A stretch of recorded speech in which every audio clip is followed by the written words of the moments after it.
बिस्मिल्लाहिर्रहमानिर्रहीम, अस्सलाम वालेकुम। जियो न्यूज़ पर आप देख रहे हैं आपस की बात और मैं हूं मुनीब फारूक। पाकिस्तान की तारीख के अंदर आज एक पहला मौका है जहां वफाक की पुलिस यानी इस्लामाबाद पुलिस और पंजाब हुकूमत, पंजाब की पुलिस आमने सामने खड़ी हो गई। ये ऐसे हालात थे और ऐसा मौका था जिसको शायद आज तक किसी ने प्रिडिक्ट नहीं किया था।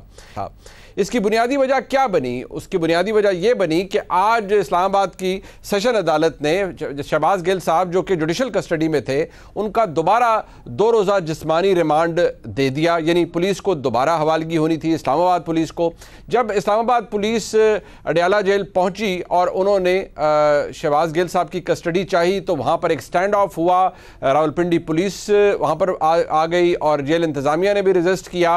और ये भी खबरें हैं कि जनाब इमरान खान का ये हुक्म था पंजाब हुकूमत को और रेलिवेंट जो ब्यूरोक्रेसी के अंदर लोग थे उनको कि किसी ना किसी तरह को इमरजेंसी प्रोटेक्ट बनाया जाए और शहबाज गिल साहब को डिस्ट्रिक्ट हेडक्वार्टर हॉस्पिटल रावलपिंडी में मुंतकिल किया जाए। शहबाज गिल साहब की तबीयत अगर नासाज थी तो उसके हवाले से चंद सवालात हैं जो कि हम आपके सामने रखेंगे भी। लेकिन ऐसा क्यों हुआ? उसके नतीजे में फिर एवेंचुअली वजारत दाखिला को रेंजर्स की मदद तलब करनी पड़ी, एफसी की गाड़ियां बुलवानी पड़ी और उन्हें अडयाला जेल रावलपिंडी की तरफ भेजना पड़ा। उस वक्त शायद फिर इमरान खान साहब को या ख़ास तौर पर पंजाब हुकूमत को इस बात का ख्याल हुआ कि जो कुछ हो रहा है ये तो एक बहुत बड़ा मसला बन जाएगा और अगर इस तरह की हवालगी को रेजिस्ट करती है पंजाब हुकूमत तो ना सिर्फ ये कंटेम्प्ट ऑफ कोर्ट के ज़ुमरे में आएगा बल्कि एक सरीहन गैर कानूनी और अनकॉन्स्टिट्यूशनल काम होगा जो कि पंजाब हुकूमत शायद करने जा रही थी। लेकिन जाहिर बात है आप ये एक्सपेक्ट नहीं कर सकते कि चौधरी परवेज़ इलाही साहब जो कि वज़ीर आला है पंजाब के और एक ज़ीरक सियासतदान है वो ऐसा कुछ करेंगे। यकीनी तौर पर पंजाब हुकूमत के ऊपर दबाव जनाब इमरान खान साहब की तरफ से आया होगा। कोई ये नहीं कह सकता कि इमरान खान साहब की कोई ऐसी ख्वाहिश नहीं थी। अगर ख्वाहिश नहीं थी तो फिर स्टैंड ऑफ क्यों हुआ? क्यों वहाँ पर इस्लामाबाद पुलिस को इतनी देर इंतज़ार करना पड़ा? और जब तक इस्लामाबाद से ये खबर नहीं आई कि रेंजर्स और एफसी की गाड़ियाँ इस्लामाबाद से रावलपिंडी अडयाला जेल की तरफ निकल चुकी हैं उस वक्त फिर शहबाज गिल साहब की हवालगी हुई।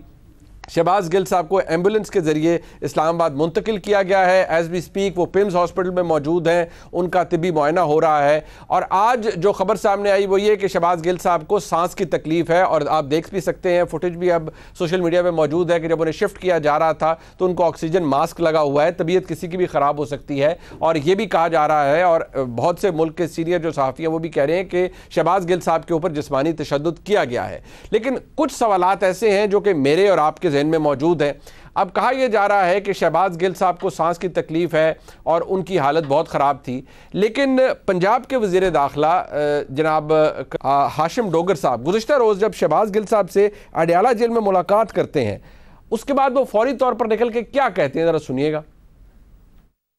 शहबाज गिल साहब से भी मैं मिला हूँ और वो बिल्कुल ठीक हैं, कोई मसला नहीं है। और मैंने देखा है कि वो सिक्योर हैं, बिल्कुल ठीक हैं, उनको कोई किसी किस्म का प्रॉब्लम नहीं है जेल के अंदर।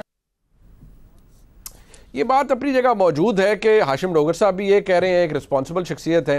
आज असद उमर साहब भी उन्हें मिलकर आए, सब ने वो मीडिया टॉक देखी होगी, वो भी ये कह रहे थे कि शहबाज गिल साहब हाई स्पिरिट्स में, तशद्दुद ज़रूर हुआ है लेकिन वो ठीक है। ज़ाहिर बात है किसी ने ये नहीं कहा कि उनकी तबीयत ख़राब है, ना ही पिछले 4-5 दिन से जब से वो जुडिशल कस्टडी में है ना ही उनको हॉस्पिटल मूव किया गया।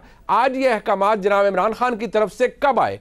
उस वक्त आए जब 3 बजे इस्लामाबाद की सेशन अदालत ने ये फैसला सुनाया कि शहबाज गिल साहब का 2 रोज़ा जिस्मानी रिमांड दिया गया है और तफ्तीशी अफसर को यह कहा गया कि आप उनको सबसे पहले लें, उनका मेडिकल कराएं और उसके बाद अब फिर ज़ाहिर बात है जो ड्यूटी मजिस्ट्रेट है उसको भी उसका ऑर्डर भी आ गया कि उनका जो मेडिकल करवा कर उनकी मेडिकल रिपोर्ट कल अदालत के सामने फर्निश की जाए। जो हुआ है ये कितना गैर कानूनी है, इसने कौन से ऐसे सवालात को जन्म दे दिया? और सबसे बुनियादी सवाल आज हर कोई पूछ रहा है कि ऐसा मुल्जिम जिसका जुडिशल पहले फिजिकल रिमांड था फिर जुडिशल रिमांड हो गया, तकरीबन एक ऑर्डर जिसमें डिसमिस किया गया, फिर उसकी निगरानी यानी रिव्यू फाइल किया गया, वो उसमें भी टर्न डाउन कर दिया गया, मामला इस्लामाबाद हाई कोर्ट में गया, वहाँ से रिमांड बैक हुआ सेशन अदालत में। तो ये कितना अनयूजुअल है कि जो मुलजिम जुडिशल रिमांड पर चला जाता है उसका फिजिकल रिमांड दोबारा ले लिया जाए। क्या ये ऐसा कुछ हुआ है कि पाकिस्तान की अदालती तारीख के अंदर कोई नई तारीख रकम हो गई है और कोई बहुत ही अनहोनी चीज़ हो गई है? ये भी हम आपके सामने रखेंगे। अपने मेहमानों का तारुफ करवा देते हैं। हमारे साथ मियाँ जावेद लतीफ़ साहब मौजूद हैं, मरकज़ी रहनुमा पाकिस्तान मुस्लिम लीग नून के MNA हैं। बहुत शुक्रिया मियाँ साहब आपका। जनाब इरशाद भट्टी साहब हमारे साथ मौजूद हैं, सीनियर तजज़ियाकार हैं, प्रोग्राम रिपोर्ट कार्ड के अंदर आप उन्हें सुनते हैं। हरदिल अजीज़ भी हैं। भट्टी साहब बहुत शुक्रिया भट्टी साहब आपने वक्त दिया। हमारे साथ आज खुसूसी तौर पर मौजूद हैं बैरिस्टर उस्मान चीमा साहब। आप फौजदारी वकील भी हैं और एडवोकेट हैं सुप्रीम कोर्ट के, हमें खुसूसी तौर पर ज्वाइन कर रहे हैं। जो कानूनी मामलात हैं हम उनके सामने रखेंगे। मैं भट्टी साहब आपसे और मियाँ जावेद लतीफ़ साहब से इजाज़त के साथ मैं ज़रा पहले बैरिस्टर उस्मान साहब के पास जाना चाहूँगा। 2-3 सवालात हैं उस्मान साहब, मैं चाहूँगा ज़रा इसकी वजाहत आप दे दीजिए। एक तो ये फौरी तौर पर पहला सवाल जो हमारे जहन में आता है वो यही है, हर कोई यही कह रहा है कि ये बड़ी को अनहोनी बात हो गई है कि एक मुलजिम जिसका पहले फिजिकल रिमांड था, फिर जुडिशल हो गया, अब दोबारा जुडिशल से दोबारा फिजिकल रिमांड हो गया है और दोबारा वो पुलिस की कस्टडी में चला गया है। तो ये कोई बड़ी अनयूजुअल बात हुई है। पहले तो ये बताइए, क्या ये कोई बड़ी अनयूजुअल बात है फौजदारी प्रैक्टिस के अंदर? मुनीब साहब, ये मुमकिन है मुलजिम जिसको जिस्मानी रिमांड पे लिया हो और बाद में उसका जिस्मानी रिमांड मैजिस्ट्रेट ख़त्म करके उसको जेल भेज दे। अगर इस्तग़ासा चाहे, जैसे इस केस में चाहा है उन्होंने, अब डिवीज़न फ़ाइल की है, निगरानी फ़ाइल की है, और उसके बाद अगर वो कोर्ट को मुतमईन कर पाया है कि इसके फ़िज़िकल रिमांड की ज़रूरत मौजूद है तो ऐसा हो जाता है। कानून में इसकी गुंजाइश मौजूद है। अच्छा, एक जो बात बार बार कही गई है वो ये है कि तशद्दुद का बड़ा ख़तरा है जी, पुलिस के कस्टडी के अंदर पहले भी उनके ऊपर तशद्दुद हुआ है। ज़ाहिर बात है उसके अंदर एक सियासी एलिमेंट इन्वॉल्व है। एक पाकिस्तान की बड़ी जमात है जो कि अलाइंड है शहबाज गिल साहब के साथ, लेकिन जो ऑर्डर हमारे सामने है क्या उसमें कोई ऐसी बात है जो कि अदालत के सामने रखी गई है या उनकी सेहत के हवाले से जब आज कहा जा रहा है? अनफॉर्चुनेटली इस ऑर्डर में तशद्दुद हुआ है या उनको कोई सांस की तकलीफ़ है या कोई बीमारी है, इसके हवाले से कुछ नहीं लिखा हुआ। हाँ, ये ख़दशा ज़ाहिर किया गया है कि अगर इनको रिमांड पे दिया जाएगा, जिस्मानी रिमांड पे, तो शायद इनको तशद्दुद का निशाना बनाया जाए। इस ऑर्डर से ये रिफ्लेक्ट नहीं होता और इफ़ आई में से सो ऐसे लगता है जैसे वकला अदालत को ये मुतमईन नहीं कर पाए, इस नुक्ते पर नहीं ला पाए कि शहबाज गिल साहब को तशद्दुद का निशाना बनाया गया है। अच्छा, ये एक और मामला कि जब अदालत ने हुक्म जारी कर दिया कि फ़िज़िकल रिमांड पर उनको दे दिया जाए, जो स्टैंड ऑफ हुआ है रावलपिंडी अडयाला जेल के सामने कि इस्लामाबाद पुलिस पहुंची है उनकी हवालगी के लिए और तकरीबन ये काफ़ी घंटे ये सिलसिला चलता रहा। उधर से पंजाब की ब्यूरोक्रेसी, जेल इंतज़ामिया रजिस्ट कर रही है और वो इस बात पे बज़िद थी कि जी उनका मेडिकल करवाना या उनको सांस की तकलीफ़ है तो उन्हें हमने डिस्ट्रिक्ट हेडक्वार्टर हॉस्पिटल रावलपिंडी लेके जाना है। इसकी कानूनी हैसियत को मौजूद है, इख्तियार किसका था उनकी हवालगी के हवाले से? मुनीब साहब, ये बड़ी अनफॉर्चुनेट बात है। अगर आप ये ऑर्डर जो आपने मुलाज़ा फरमाया है, इसका सेक्शन, आप इसका पैराग्राफ नंबर 12 देखिए। सेशंस कोर्ट ने बड़ा क्लियर कहा है कि अगले 48 घंटे के लिए custody of Shahbaz Gill is handed over to the investigating officer, और उसको उन्होंने साथ ही डायरेक्ट किया है कि आप शहबाज गिल को फ़िज़िकल कस्टडी में लेके आप सबसे पहले इसका मेडिकल कराएंगे। अब जब कस्टडी, फ़िज़िकल कस्टडी पे वो आ गया है IO के पास, तो फिर कानूनन कोई जवाब नहीं बनता जेल अथॉरिटीज़ के पास कि वो उसकी फ़िज़िकल कस्टडी हैंड ओवर करने से इनकार कर दें। और अगर जवाब ये है कि वो बीमार हैं तो ये तो उस ऑर्डर में मौजूद है कि इसको लेके हॉस्पिटल चले जाएं और लेके उसकी मेडिकल रिपोर्ट कराकर सबसे पहले वो ड्यूटी मैजिस्ट्रेट को पेश करें। सो ये स्टैंड ऑफ बहरहाल बहुत अनफॉर्चुनेट था, इसलिए क्योंकि 2 रियासती इदारे हैं, ये पुलिस भी इसी रियासत का इदारा है और ये जेल अथॉरिटीज़ भी इसी रियासत का एक इदारा है। इन 2 इदारों को एक दूसरे के सामने खड़ा कर देना और फिर उस पर सिचुएशन यहाँ तक आ जाना कि रेंजर और FC को कॉल कर लिया जाए, ये एक अनफॉर्चुनेट बात है, ये एक बुरी मिसाल है और इस तरह इन मामलात में नहीं होना चाहिए। अच्छा, टुवर्ड्स द एंड ये जो सिलसिला शुरू हुआ, जारी बात है एक अदालती हुक्म का तो हुक्म था, उसकी तामील करवानी थी, इस्लामाबाद पुलिस ने उनकी हवालगी करवानी थी। ये कहा जा रहा है वजारत दाखिला की जानिब से कि शायद ये कंटेम्प्ट ऑफ कोर्ट के ज़ुमरे में आता है और कुछ अफसरान के खिलाफ कंटेम्प्ट ऑफ कोर्ट भी मूव की जाएगी। ये प्रैक्टिकल आपको लगता है? क्योंकि बहरहाल देर तो हुई, जब तक खबर ये ना आई कि रेंजर्स और FC आ रहे हैं, उससे पहले तो मामलात ख़राब थे। हाँ, सिचुएशन ज़्यादा अगर ख़राब हो जाती तो फिर तो ये कंटेम्प्ट का बहुत मुनासिब केस बन जाता था। बहरहाल चूँकि at the end of the day custody hand over कर दी गई है, सो आई डू नॉट सी शायद कि अब ये दरख्वास्त दी जाए। अच्छा, एक बात कि ये 2 दिन का रिमांड है, फिजिकल रिमांड, बैरिस्टर साहब, क्या इसमें इसको इंक्रीज भी दोबारा अदालत जब 2 दिन के बाद अदालत के पास ये इस्तदा प्रोसिक्यूशन कर सकती है कि ये हमें मजीद वक्त दरकार है, या आपको लगता है कि नहीं इसके बाद अब कोई जवाब नहीं बचता? हुजूर, यूँ है कि आम मुकदमात में 14 दिन की हद तक मुकम्मल 14 दिन का रिमांड दिया जा सकता है, एट मैक्स 14 दिन का रिमांड। 2 दिन का रिमांड पहले शहबाज गिल साहब का ले चुके हैं, ये आज 2 दिन का मज़ीद रिमांड लिया गया है। सो इन टोटल 4 दिन का रिमांड लिया जा चुका है। सो थियोरेटिकली स्पीकिंग अभी 10 मज़ीद दिन हैं, प्रोसिक्यूशन चाहे तो वो रिमांड मांग सकती है। हाउएवर प्रोसिक्यूशन को फिर ये बताना होगा कि उनको ये क्यों चाहिए है, ये सिर्फ उनकी विशेस एंड विम्स पे तो रिमांड नहीं मिलेगा, और इसलिए कि कोई शख्स अनकोऑपरेटिव है तो उसका रिमांड दे दिया जाए, ऐसे भी नहीं होगा। So prosecution will have to come out with very specific reasons and will have to show progress as well, कि हमने इन 4 दिनों में ये प्रोग्रेस कर ली है, और इसके अलावा भी ये मामलात हैं जो तिश्ना तलब हैं जिनके लिए हमें इनका रिमांड चाहिए। So yes, they may ask it, but court के साथ क्या करेगी, that is something that we all like to see. ठीक, बहुत शुक्रिया बैरिस्टर साहब, आपने में वक्त एक कानूनी मामला था, हम चाहते थे कि ये बात इसका कानूनी पर्सपेक्टिव में हमारे सामने हो। मैं ज़रा मियां जावेद साहब आपके पास आना चाहूँगा। ये सवाल अपनी जगह मौजूद है, अभी फवाद चौधरी साहब भी कह रहे हैं मुल्क में फस्तायत है, और आप जो इस वक्त करवा रहे हैं बाकायदा तौर पर आपने शहबाज गिल साहब को अगवा करवाया है अडियाला जेल से, तो किस नहज पर ले जा रहे हैं आप मुल्क की सियासत को? और इमरान खान साहब तो कह रहे हैं, उनकी पूरी जमात कह रही है, फवाद चौधरी साहब जारी बात है जो फरमाते हैं वो इमरान खान साहब की सोच का रिफ्लेक्शन है जो वो बताते हैं, और पूरी पाकिस्तान तहरीक इंसाफ जो फील कर रही होती है। आपको लगता है कि ज़रा शहबाज गिल साहब के साथ ज्यादती हो गई है, उनको फिजिकल टॉर्चर किया गया है, मारा पीटा गया है, उनके बुरे हालात हैं? कल उनके वकील हमारे साथ मौजूद थे, उन्होंने कहा जी कि उन्होंने बताया कि गर्दन से लेकर मेरे टखने तक कोई ऐसी जगह नहीं है, मेरी पुश्त पे, मेरी कमर पे, इवन के जिस्म के नाजुक अज़ा पे जहाँ तशद्दुद ना किया गया हो। तो ज्यादती तो हुई है उनके साथ? नहीं, एक सेकंड मुनीब, जहाँ तक तशद्दुद का तल्लक है वो किसी से भी हो, ये मुनासिब नहीं है, और ये भी कोई जस्टिफिकेशन नहीं है जो मैं बात कहने लगा हूँ कि मेरे पर क्या कुछ हुआ था और मुझे गद्दारी के मुकदमे में जब लेके गए, क्या 14 दिन का रिमांड नहीं हुआ था? और क्या जेल के अंदर से मुझे रात को लेकर नहीं जाया जाता था? और क्या जेल में होने के बावजूद कोई किसी को ये इख्तियार है कि वो जेल के अंदर से ले जाए गैर कानूनी तौर पे? मगर सब कुछ होता रहा और इमरान खान साहब तालियां बजाते रहे, यहां तक कहते रहे कि मुझे आवाज आनी चाहिए जावेद लतीफ की, मैं सुनना चाहता हूं चीखों को। मगर मैं फिर भी उसको जस्टिफाई नहीं करता कि अगर शहबाज गिल पर कोई तशद्दुद हुआ है तो। मगर मैं जो ये मुनीब जरूर कहूंगा, अभी आप सवाल कर रहे थे उस्मान साहब से जी कि क्या जुडिशल रिमांड पे कोई बंदा हो तो वहाँ से किसी को फिजिकल रिमांड पे लाया जा सकता है? आपको याद होगा कि नवाज शरीफ जो थे वो जुडिशल रिमांड पे थे, जेल से नैब ने उनको फिजिकल रिमांड के लिए लाए थे, और कितने बड़े आदमी को किसको लाए थे? और क्या उस वक्त पंजाब में, मरकज में, हर जगह इमरान खान नहीं था? क्या हमने उस वक्त खड़े होकर ये कहा था कि जो आज इमरान खान कह रहे हैं?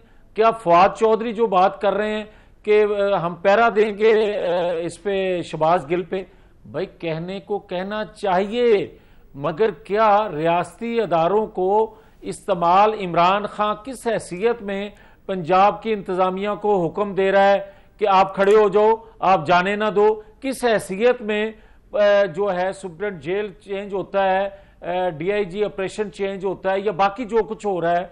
और एक दिन पहले अगर कर्नल हाशिम डोगर वजीर दाखिला जो है सूबाई, वो एक स्टेटमेंट देते हैं और अगले लम्हे अपनी वजारत बचाने के लिए कोई और एक्शन ले लेते हैं। मगर जो इमरान खान की बात है ना मनीब, के जनाब इससे कोई वादा माफ गवाह इसको बनाया जा रहा है, भाई अगर तो जो इसकी स्पीच है उकसाने वाली, अदारों में बैठे लोगों को, जो इसने बगावत पर लोगों को उकसाने की कोशिश की, अगर तो सिर्फ उस हवाले से इसको वादा माफ गवाह बनाना है तो उसकी जरूरत नहीं है। वजह आप देखें कि 20-25 दिन पहले इमरान खान की मौजूदगी में असद उमर, तमाम लोग मौजूद थी, इनकी जो लीडरशिप है उनकी मौजूदगी में स्टेट सेक्रेटरी जो है कर्नल जय हवाले से जो नारे लगाता रहा और आगे से तालियां कौन कौन बजाता था, और इसी तरह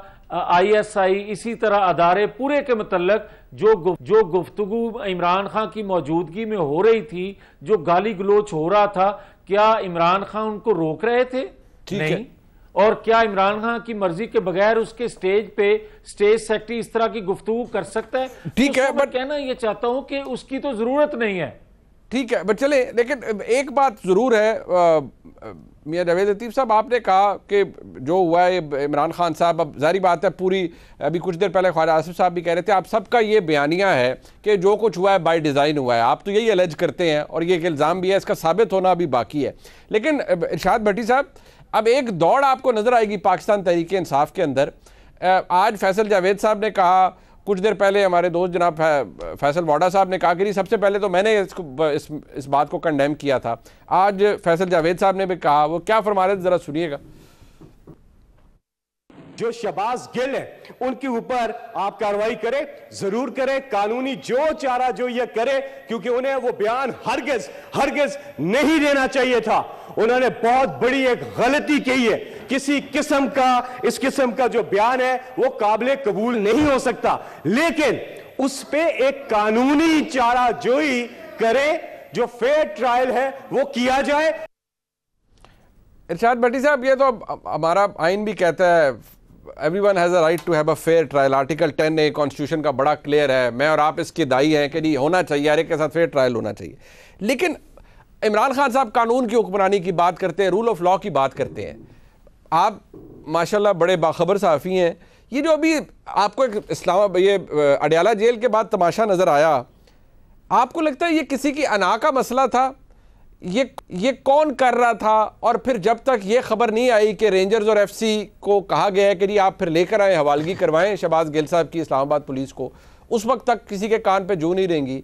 ये बगैर किसी मोटिव के तो नहीं हुआ होगा इरशाद भट्टी साहब, आपका क्या ख्याल है?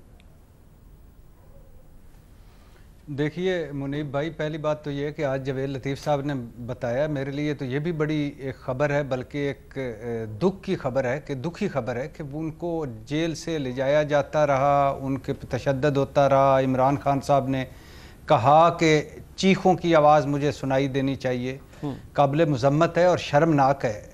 और उन्होंने जो कहा, जावेद लतीफ़ साहब ने जो नारा मारा, उस पर हम भी तनकीद करते थे और करते रहेंगे, और फिर उस पर उनको गिरफ़्तार किया गया। लेकिन ये जो आगे उसके बाद हुआ वो तो एक अजीबोगरीब चीज़ है।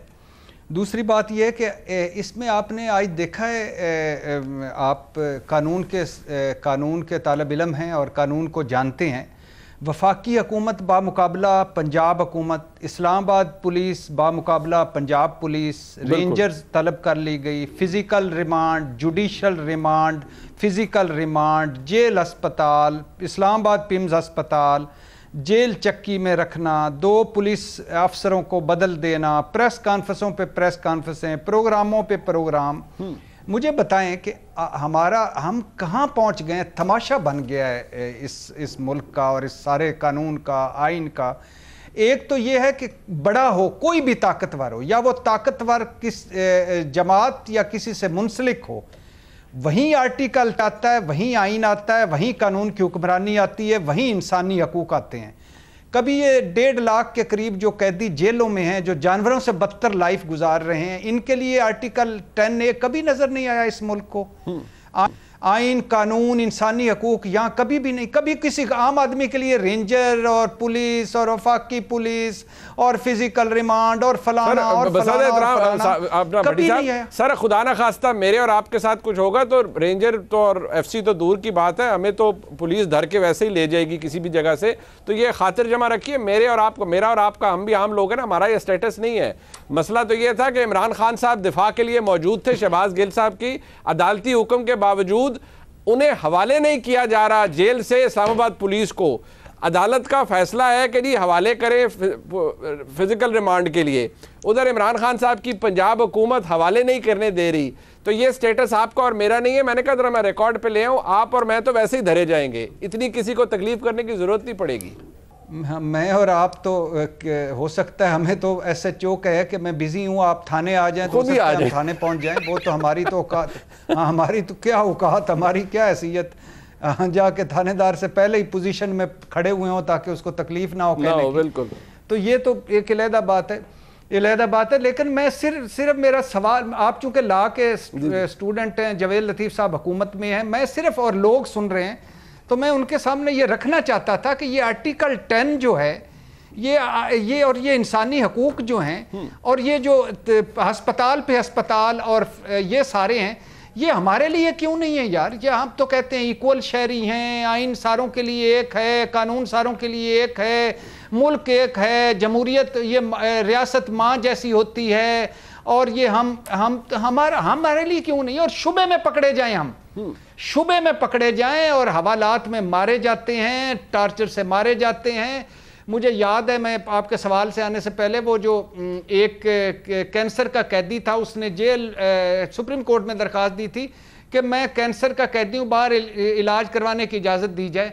1.25 साल बाद जब उसकी सुप्रीम कोर्ट में सुनवाई हुई तो उस वक्त तक वो मर चुका था।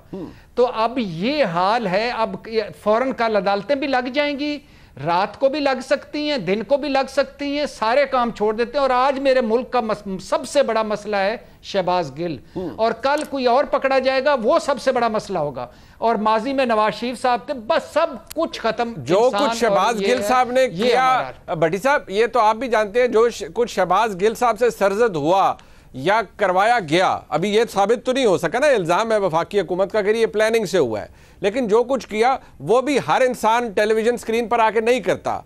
जो उन्होंने किया या उनसे करवाया गया, उनको इस आग में किसने झोंका, ये भी खैर वक्त ही बताएगा। लेकिन सवाल ये है कि आज जो लोग कानून के दावेदार थे और कहते थे कि रूल ऑफ लॉ होना चाहिए, कानून सबके लिए एक जैसा होना चाहिए, कानून सबके लिए होना चाहिए, उन्होंने खुद कानून की खिलाफ वर्जी आज करवाई है और बड़े ठोक कर करवाई है।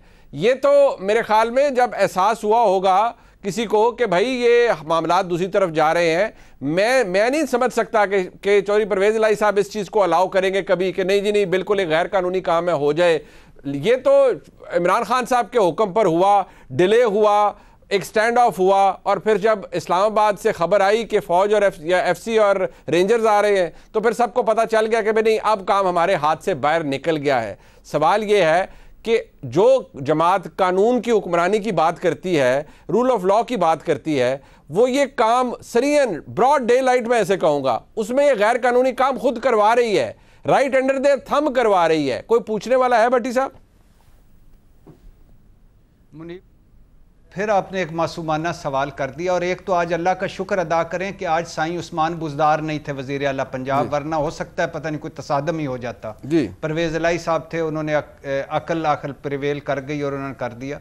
दूसरी बात यह कि कानून यहाँ हमारे मुल्क में अदलिया वो अच्छी है जो हमारे हक में फैसले दे, फौज वो अच्छी है जो हमें रेस्क्यू करे, नैब वो अच्छा है जो हमारे मुखालफीन को पकड़े, FIA वो और पुलिस वो अच्छी है जो हमारे मुखालफीन को कुट चाड़े, और आइन और कानून वो अच्छा है जो दूसरों को पकड़े, मुझे नज़रअंदाज करे।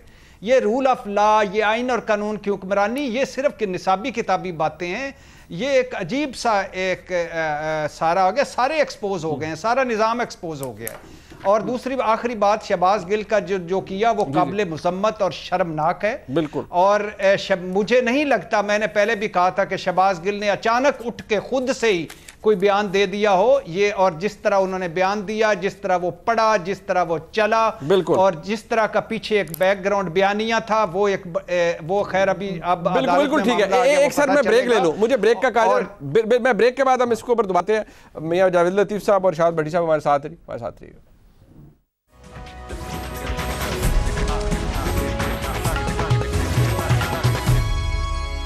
एक दफ़ा फिर आपको खुशामदीद कहते हैं। मियां जावेद लतीफ़ साहब, देखिए जो तशद्दुद किसी के साथ हुआ, आपके साथ हुआ, गलत हुआ, अगर किसी और सियासी क़यादत के साथ हुआ है वो भी गलत हुआ है। मैं बार बार दोबारा यही कहूँगा कि अच्छी बात है अगर हमारे मुल्क में फेयर ट्रायल मिलना चाहिए। शहबाज गिल साहब भी डिज़र्व करते हैं कि उनको फेयर ट्रायल मिले, उनके ऊपर तशद्दुद ना हो, अगर कुछ हो कार्रवाई तो वो कानून के मुताबिक हो, ऑब्वियसली जिसके अंदर कोई गुंजाइश नहीं है फ़िज़िकल टॉर्चर की। अगर कोई तफ्तीश उनसे होनी है, उन्होंने कोई मवाद मुहैया करना है तो वो एक अलहदा बात है, उनको उनके वकला के साथ वो बेहतर समझते हैं उनको दे देना चाहिए शायद। लेकिन सवाल ये है कि इल्ज़ाम बहुत बड़ा है। इमरान खान साहब ने ऑलरेडी और उनकी जमात ने ये ग्राउंड सेट कर दिया है कि जी आप शहबाज गिल साहब पर यानी वफाकी हुकूमत प्रेशर डालेगी और इमरान खान साहब के ख़िलाफ़ एक बयान उनसे दिलवाएंगे लिखवा के या वीडियो के ऊपर कि जी जो कुछ उन्होंने किया वो इमरान खान के कहने पे किया। तो इमरान खान साहब ने तो सबको बता दिया है कि उनके खिलाफ क्या साजिश हो रही है। इस असर को कैसे ज़ायल कर पाएंगे आप?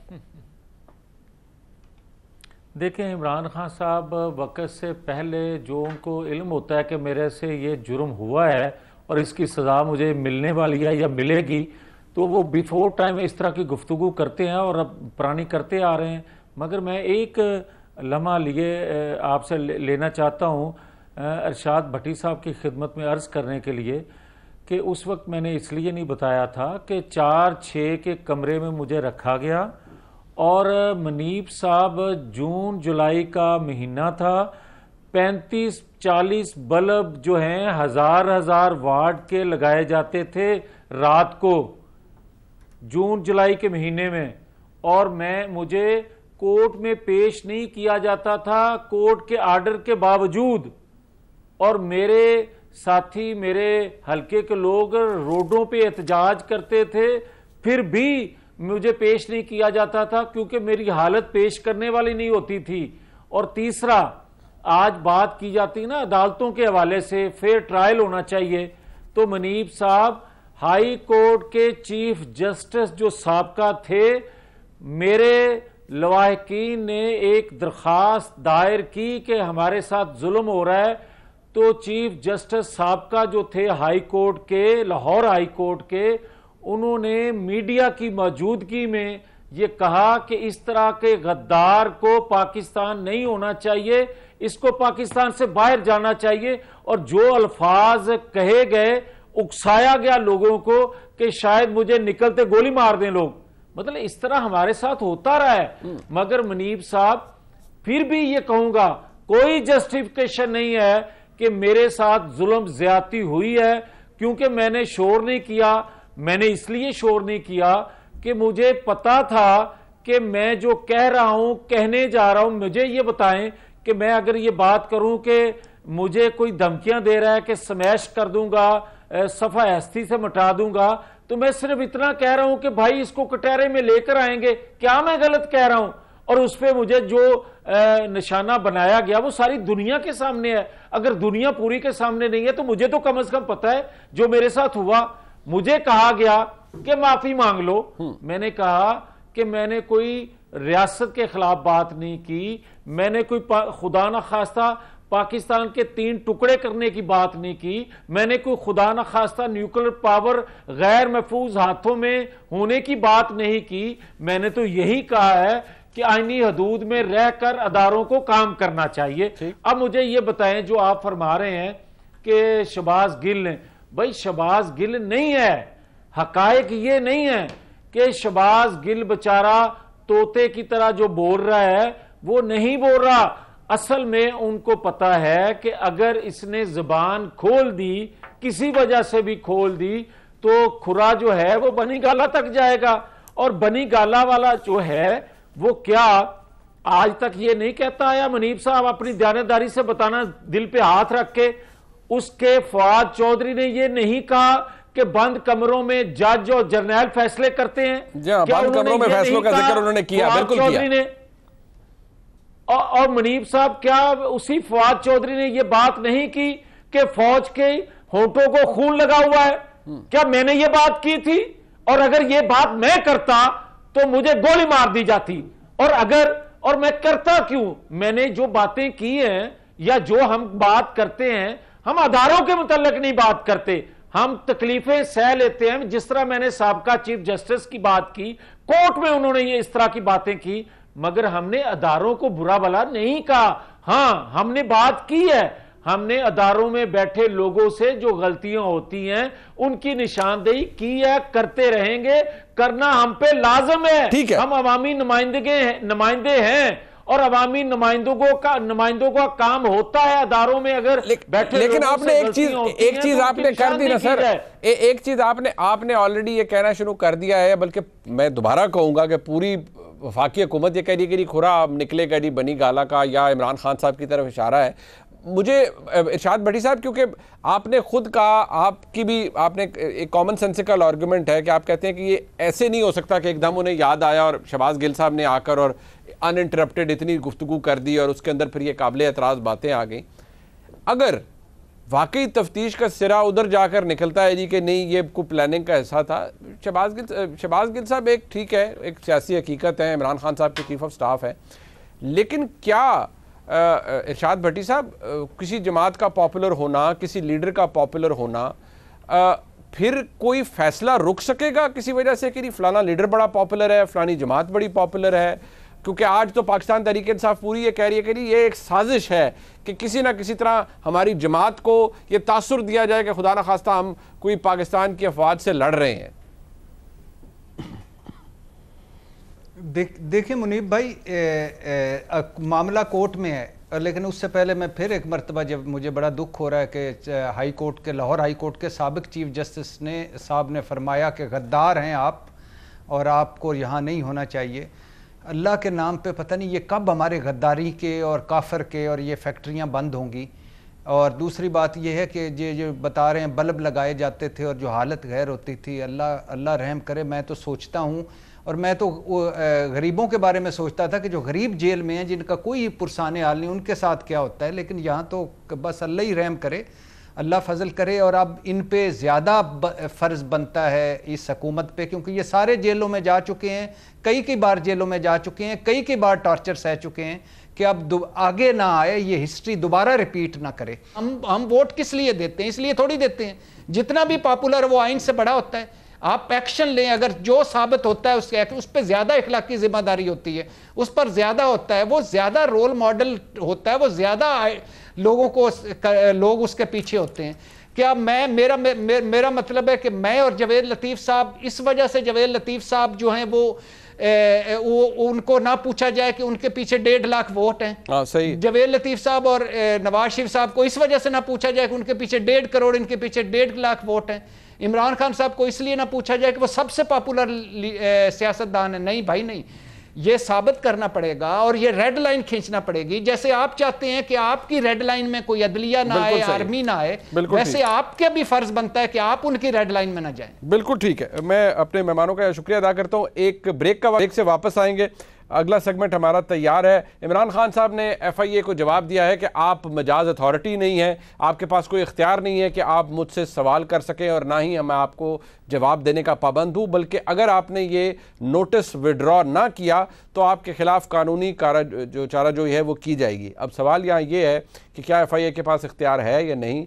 इमरान खान साहब के हवाले से, जमात पाकिस्तान तहरीक इंसाफ के हवाले से जो इलेक्शन कमीशन का फैसला या रिपोर्ट आई, उसके अंदर जो हकायक सामने आए हैं, क्या FIA के पास वाकई कोई इख्तियार नहीं है? कुछ होश उड़ा देने वाले हकायक आपके सामने एक ब्रेक के बाद आएंगे, और ये भी कि farmer DG FIA Bashir Memon साहब इस हवाले से क्या कहते हैं कि FIA के पास कितना इख्तियार है कि वो ये सवाल पूछ सकती है। एक ब्रेक के बाद हमारे साथ रहिए।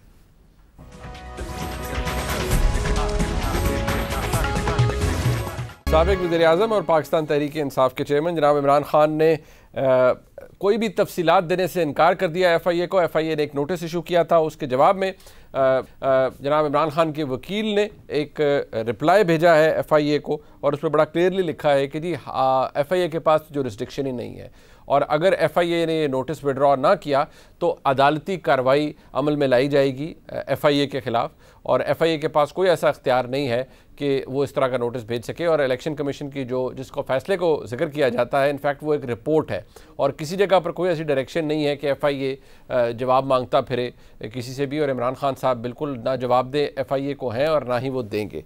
अब सवाल ये पैदा होता है कि क्या वाकई इमरान खान साहब जवाबदेह नहीं हैं किसी भी मुल्की इदारे को इस हवाले से, क्योंकि पहले भी नोटिस इशू किए गए, फिर इस्लामाबाद हाई कोर्ट में मामला गया, वहाँ पर नोटिस की तस्दीक करवाई फिर इस्लामाबाद हाई कोर्ट ने। लेकिन क्या वाकई FIA का कोई बिजनेस नहीं है ऐसे मामलात के अंदर इंटरवीन करना? और इस हवाले से भी हम आज के प्रोग्राम में और इस सेगमेंट में इनफैक्ट बात करेंगे। लेकिन असद उमर साहब FIA के हवाले से क्या कह रहे थे, ज़रा सुनिएगा। FIA की जुरिस्डिक्शन कानून में है कोई नहीं। इलेक्शन लॉज के जो मामलात हैं वो FIA उसके ऊपर मुदाखलत नहीं कर सकती, तो FIA की कोई जुरिस्डिक्शन नहीं बनती। और ये बिल्कुल हमने चैलेंज किया है और वो चैलेंज बल्कि कोर्ट ने जो है ना, पेशावर हाई कोर्ट ने बताया है कि FIA बताया कि किस कानून के तहत जो है ना, किस कानून के तहत वो ये कार्रवाई कर रही है। तो आज इस्लामाबाद हाई कोर्ट में उन्होंने कहा कि हमारे पास कोई कानून नहीं है, यानी कोई कानून नहीं है, तो इसलिए चूंकि इसके पास कोई कानून नहीं है तो कोई जवाब नहीं बना। हमारे साथ इस सेगमेंट में मौजूद हैं जनाब बशीर मेमन साहब, जो कि फॉर्मर DG हैं FIA के, एक सीनियर पुलिस अफसर भी हैं और बहुत कुछ उन्होंने देखा है अपने इस करियर के अंदर भी। मेमन साहब बहुत शुक्रिया सर। सबसे पहले आज जारी बात है आप भी DG FIA रहे और इनफैक्ट जिस वक्त आप रहे तो आपने भी बड़े प्रेशर्स देखे और बहुत सी चीज़ों का सामना किया और बहुत सारी चीज़ों के आप विटनेस भी हैं। लेकिन क्या ये तासुर उभर रहा है कि FIA अब भी इवन इस हुकूमत में भी सियासी मकासद के लिए इस्तेमाल हो रहा है? क्योंकि इमरान खान साहब की पोजीशन बड़ी क्लियर है, उनके वकला की पोजीशन बड़ी क्लियर है कि FIA की जुरिस्डिक्शन नहीं बनती और FIA मजाज अथॉरिटी नहीं है कि वो पॉलिटिकल पार्टीज ऑर्डर के अंडर या किसी से जवाबदेही रखे या किसी से सवाल पूछ सके। अब इलेक्शन कमीशन का जो फैसला है वो फैसला नहीं है, वो रिपोर्ट है और कोई जुरिस्डिक्शन नहीं बनती FIA की। आप क्या कहेंगे? मुनीब साहब आपकी बड़ी मेहरबानी मेरे व्यूज लेने की। मैं आपको एक छोटी सी अर्ज करता हूं। जो FIA ने कहा है, PTI ने कहा कि ये 13 अकाउंट्स हमारी नहीं है, ये आती हैं बेनामी और जाली और फेक अकाउंट्स के जुमरे में। ये बन गए वही अकाउंट्स पापड़ वाला, ठेले वाला, रेड़े वाला जो आए थे और उन्होंने कहा था कि ये अकाउंट हमारे नहीं है। इसी तरह PTI ने कहा कि ये 13 अकाउंट हमारे नहीं है। बिल्कुल ठीक, राइट। आप खुद लॉयर हैं जी, ठीक है ना, इतने एक्टिव लॉयर नहीं है मुझे पता है, लेकिन ये तो आपको लॉ में ये तो फेक अकाउंट की डेफिनेशन को बिल्कुल डिफाइन करता है। और फेक अकाउंट में जो पैसा आया वो क्राइम प्रोसीड कहलाएगा और जो वहां से निकला उसका beneficiary is liable to law, right. One, ठीक, एक ये हो गया। ठीक। 13 तो इंक्वायरी सीधी सीधी ये बनती है। फिर दूसरा, इलेक्शन कमीशन ने ये कहा है कि ये कंपनियों ने आपको इलीगल फंडिंग दी, उनकी इंक्वायरी ने कहा है, ठीक, राइट। जो फॉरेन कंपनी है, American company owned by a dual national Pakistan Tehreek-e-Insaf Texas for example, उसने फंडिंग जो दी है that is again they have declared it illegal, that is money laundering. Fake account में जितने भी ट्रांजैक्शंस हुई that is all money laundering. Money laundering का कानून ही पढ़ लेते, बिल्कुल सही, बात खत्म हो गई। तो FIA का जुरिस्डिक्शन ये इंक्वायरी की बेस पे नहीं बनता, इंक्वायरी की फाइंडिंग्स की बेसिस के ऊपर वो इंक्वायर करेंगे। आप क्यों डर रहे हैं इंक्वायरी से जब आप कहते हैं कुछ भी नहीं है? तो जाए उनको डॉक्यूमेंट्स दे दे। अच्छा, दूसरा, डॉक्यूमेंट्स न देने से आप अपना केस खराब कर रहे हैं। अच्छा, नंबर 3, ये जुरिस्डिक्शन डिसाइड करना कि जी ये FIA का काम है या नहीं है, ये तो बात की बात है ना। एंटी मनी लॉन्ड्रिंग एक्ट की जो लीगल प्रोसीडिंग्स है वो सिर्फ और सिर्फ FIA ही कर सकता है, उसकी जो वो है, ठीक, इन्वेस्टिगेशन है। तो कैसे कहते हैं कि ये इलीगल है? अच्छा, नंबर 1। नंबर 2, जब तक ये मामला इलेक्शन कमीशन में था, जो उनकी फाइंडिंग्स के बेस के ऊपर ये चीजें चल रही हैं और बिल्कुल मैं समझता हूँ। अच्छा, फिर दूसरा, ये तो बहुत बड़ा स्कैम है, मैं आपको बता रहा हूं। हमने ओमनी का शुरू किया था 8 या 12 अकाउंट से। सही। ये तो 68 अकाउंट्स हैं, ये 68 अकाउंट्स हैं, और हमने एंड किया था 33,000 या 35,000 अकाउंट्स को एनालाइज करते हुए। और ये तो इंटरनेशनल मनी लॉन्ड्रिंग गैंग है, इंटरनेशनल मनी लॉन्ड्रिंग। और जो मैं आपको एक छोटी सी बात बताता हूँ, जो मैंने सरसरी रिपोर्ट पढ़ी, मैं गांव में रहता हूँ, मेरे पास तो आपका कल का अखबार मुझे आज शाम को मिलेगा। अच्छा, तो मैं अखबार, जाहिर है अखबार से दूर ही रहता हूँ। अच्छा, सोशल मीडिया पे मैं हूँ नहीं, मैंने तो ये किसी दोस्त से मुझे रिपोर्ट भेजी थी तो मैंने पढ़ ली सरसरी, because of my interest into, ऐसे ही जिस तरह होता है पुलिस वाला, ठीक, जो थोड़ा बहुत मतलब इंटरेस्ट रखता है। एक बड़ा डेंजरस 2-4 चीजें लिखी हुई हैं। वो डेंजरस चीजें ये हैं, वहां पे हुई है लंदन में जो आपकी फंड रेजिंग हुई है, वो हुई है चैरिटी के नाम पे। जी जी बिल्कुल। और यहाँ पर आपने किया पॉलिटिकल मकसद के लिए इस्तेमाल। सही। This is typical changing the shape of money, means money laundering. फिर दूसरा, जो मिडिल ईस्ट जो फंडिंग हुई है, उधर आप कह रहे हैं कि जो हमने फंड रेजिंग किया फॉर पॉलिटिकल एक्टिविटी। जिस बेचारे ने फंड रेजिंग वहां पे आपका किया और उसने पैसे भेजे, उधर अलाउड नहीं है कोई भी पॉलिटिकल एक्टिविटी। बिल्कुल सही है। साबित किया तो उस हुकूमत को एक खत चाहिए कि जी ये बंदा है, उसने पॉलिटिकल एक्टिविटी की थी, वो खुद माना है, उसने पैसे दिए, पैसे इकट्ठे करके दिए, सियासी एक्टिविटी है। और उसकी आप सोचे कि उस बेचारे के साथ क्या होगा। और फिर एक और मजेदारी की बात बताऊं, जो उस रिपोर्ट में लिखा हुआ कनाडा फंड्स फ्रॉम कनाडा और मनी ट्रांसफर फ्रॉम कनाडा में, उसमें लिखा है कि 3 साल तक वो कंपनी बनाई गई, 3 साल तक उसने अपने जो टैक्स रिटर्न है वो अपलोड ही नहीं किए उनके टैक्सेशन सिस्टम में। उसके बाद उधर से कुछ पैसे अमेरिका चले गए, कुछ पैसे पाकिस्तान आ गए। पाकिस्तान की डेस्टिनेशन तो समझ आती है, ठीक है, लेकिन अमेरिका की हो सकता है वहां पे एसेट्स क्रिएट हुए हो।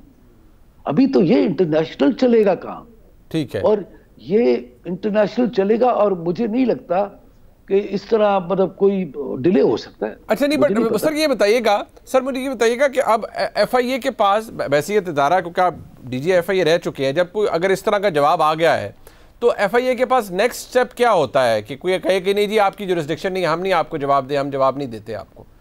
ना दे एफआईए अपनी इंक्वायरी को आगे बढ़ेगी और ये खराब करेंगे।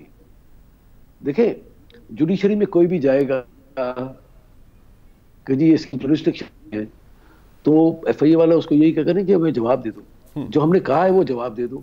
अच्छा, फिर ये डॉक्यूमेंट सारे के सारे अवेलेबल है इलेक्शन कमीशन में, ठीक, वो वहां से कॉपी ले ले, सर्टिफाइड कॉपी या जो भी ट्रू कॉपी ले ले और उसको अपने फाइल का ऐसा बनाए और केस चलान कर दे, ठीक हो गया, कोई ऐसा मसला नहीं। मतलब तो इनका ताउन ना करना जो है वो क्या कंट्रीब्यूट करेगा? वो फिर कोई एफआईए के पास एक जस्टिफिकेशन होगी कि इन्होंने हमसे ताउन नहीं किया, लेकिन हमारी फाइंडिंग तो ये है।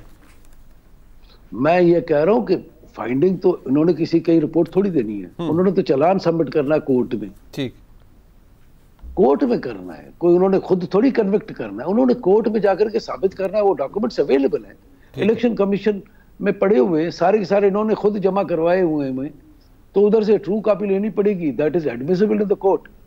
True copy issued from a court is admissible as an evidence in the court, I believe. बिल्कुल ठीक है, आप भी लॉयर है, आप भी लॉयर हैं, बिल्कुल बिल्कुल ठीक।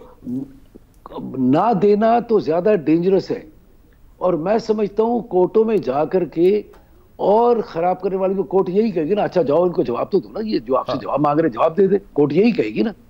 चले उसमें डिले हो सकती है, अगली तारीख पड़ गई, अगली तारीख पड़, लेकिन कोर्ट अल्टीमेटली तो यही कहेगा ना, बाबा आप जाओ जाकर ट्रायल कोर्ट में जाओ ना। हाँ बिल्कुल ठीक है, बिल्कुल ठीक है। देखना, ये बात बड़ी जो आपने कही है, इस बात का बड़ा वजन है, और क्योंकि मेरे पास वक्त कम है, मैं इमरान खान साहब की सेइंग हमेशा ये रही है कि अगर कुछ गलत नहीं किया तो फिर हिसाब देने से घबराते क्यों हैं? अगर वाकई पाकिस्तान तहरीक इंसाफ ने भी कुछ गलत नहीं किया तो वो मटेरियल, वो रिकॉर्ड जो कि मांगा जा रहा है उन्हें दे देना चाहिए। बशीर मेमन साहब, आपका बहुत शुक्रिया सर, आपने अपना कीमती वक्त दिया। प्रोग्राम आपने देखा जी, देखने का शुक्रिया। खुदा हाफिज़।